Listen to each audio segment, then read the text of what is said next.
Educar sin miedo es una campaña que hemos iniciado por redes sociales donde queremos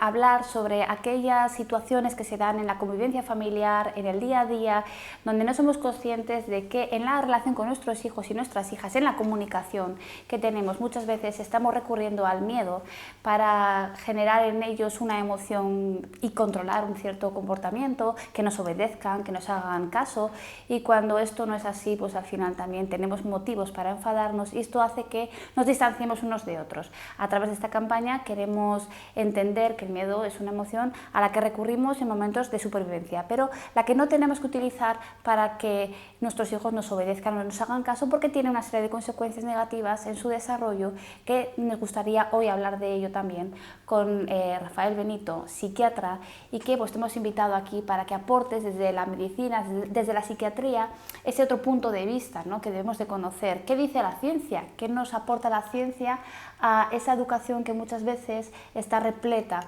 de un miedo escondido a veces, otras veces muy palpable, ¿no? Pero ¿qué genera el miedo en el cerebro de un niño, de una niña? Cuando en una familia hay una discusión, una continua, ¿no?, desobediencia, y los padres recurren al miedo para que los hijos obedezcan. Bueno, el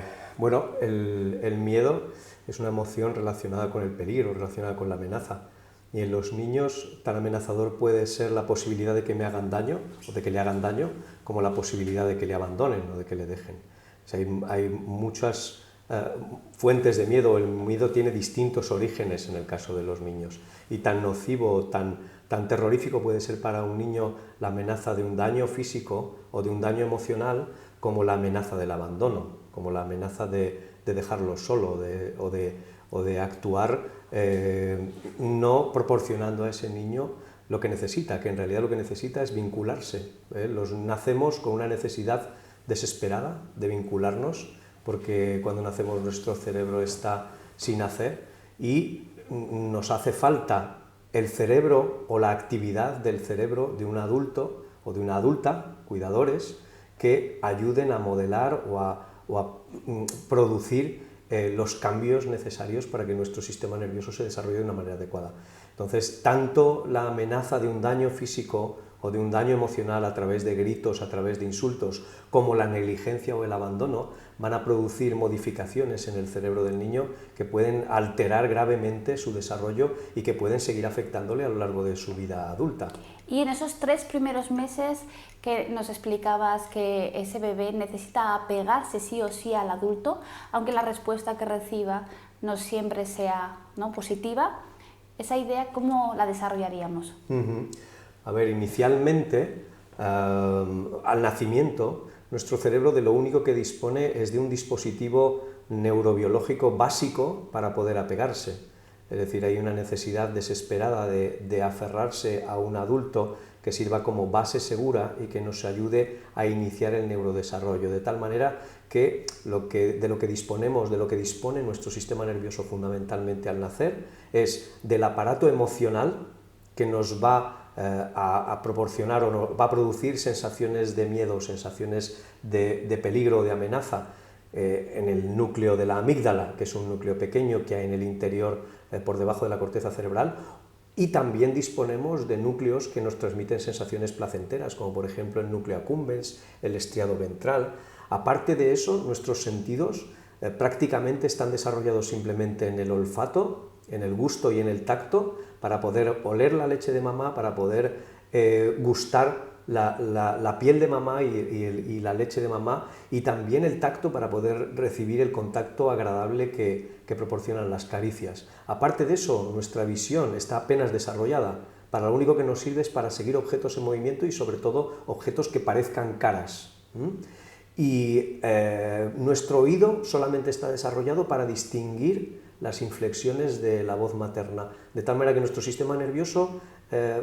viene a la vida con un aparato muy básico, con la capacidad para detectar a mamá, para seguir los estímulos que nos proporcionan la idea de que está cerca, y con un aparato emocional muy rudimentario que para lo que nos sirve es para experimentar dolor o placer, para sentir miedo o gusto. Y de esos primeros cuidados que recibimos, podríamos desarrollar un tipo de apego u otro. Sí, El apego es esa relación tan especial que se da entre el niño, la niña y la mamá o el papá, porque también, aunque pensamos habitualmente en la mamá, el padre también puede ser un cuidador al que apegarse. Entonces el apego es una relación especial en la que existe una necesidad de mantener el vínculo, necesidad que va a intentar satisfacer el niño, pues a través del llanto, a través de la risa, a través de los gestos, y que también va a intentar satisfacer el cuidador o la cuidadora principales, porque también el cuidador o la cuidadora principales normalmente sienten la necesidad y su aparato neurobiológico, sobre todo el de la madre durante el embarazo, se ha preparado para fomentar la filiación, para fomentar la conexión con el niño. De hecho, pues las hormonas femeninas durante el embarazo aumentan los niveles de oxitocina y producen una mayor sensibilidad de los centros del placer del cerebro, de los centros que van a proporcionar gratificación cuando la mamá esté vinculándose al niño. Si te parece, Rafael, citamos los distintos tipos de apego que se conocen y en el siguiente vídeo los explicamos. Sí. En esa relación tan especial, que es la relación de apego, la relación que establece el niño o la niña con su cuidador o cuidadora principales en los primeros meses de vida, sobre todo durante los primeros 2 años, se pueden dar 2 tipos de situaciones. Hay una situación favorable en la que el cuidador o la cuidadora establecen un vínculo que proporciona al niño la estabilidad, la seguridad y la regulación emocional que necesita en ese momento. Es sobre todo un cuidador o cuidadora que sintonizan con los estados cerebrales, con los estados del sistema nervioso del niño, es decir, que trata de hacerse una idea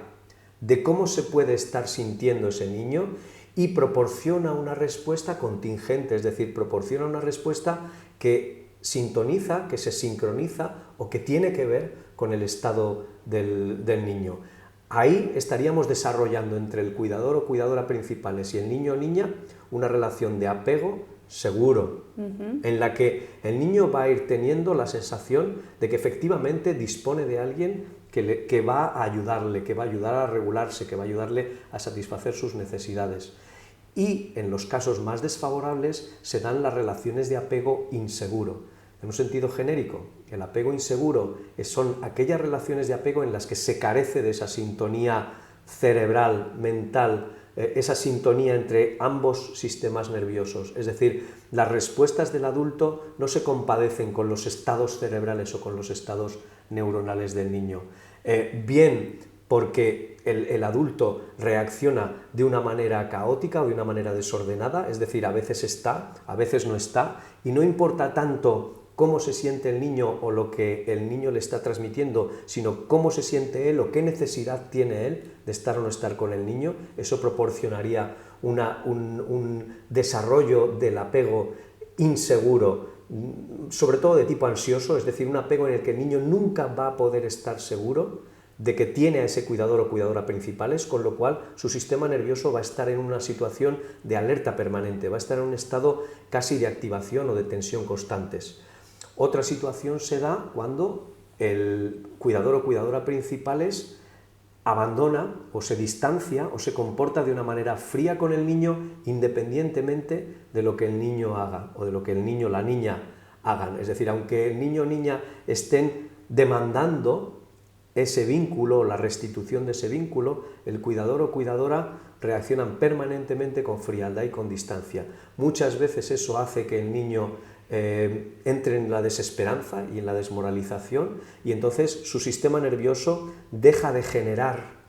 las llamadas para restablecer el vínculo y acaban teniendo actitudes de retraimiento, de inhibición, actitudes en las que el niño parece o la niña parecen renunciar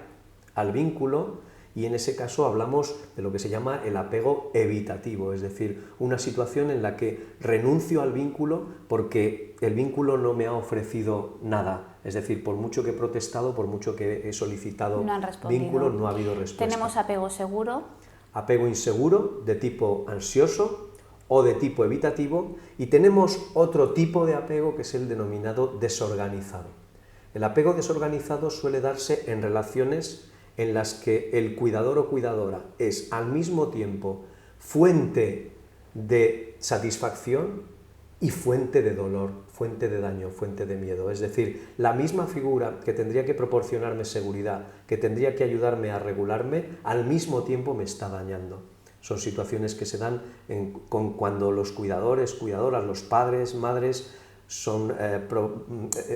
generan situaciones de maltrato o de abuso verbal y al mismo tiempo o en otras ocasiones son capaces o relativamente capaces de proporcionar algún tipo de gratificación al niño. Entonces, en esas circunstancias, el sistema nervioso del niño se desarrolla de una manera desequilibrada, desorganizada, de una manera en la que, por así decirlo, no sabe a qué carta quedarse, es decir, no sabe si realmente la persona con la que se va a vincular le va a ayudar o le va a perjudicar, le va a hacer daño o le va a producir un beneficio. Y eso muchas veces provoca en el niño una gran desorganización, una inestabilidad emocional importante. Si alguien quisiera leer más sobre estos temas, ¿qué libro le podríamos recomendar? Pues hombre, yo recomendaría los dos libros de Daniel Siegel, El cerebro del niño, que se refiere a ese periodo crucial de la infancia que tiene que ver con esos primeros años de vida en los que se desarrolla la relación de apego,